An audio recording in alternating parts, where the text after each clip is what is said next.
ശ്രദ്ധയ്ക്ക് ക്ഷേത്രത്തിലെ എല്ലാ വഴിപാടുകൾക്കും ദേവസ്വം കൗണ്ടറിൽ നിന്നും രസീത് എടുക്കേണ്ടതാണ്.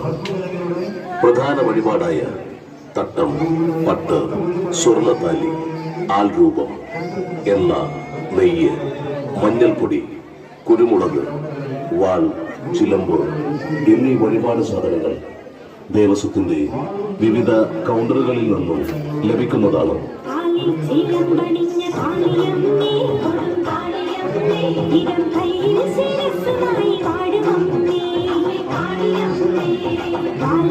കണ്ണെഴു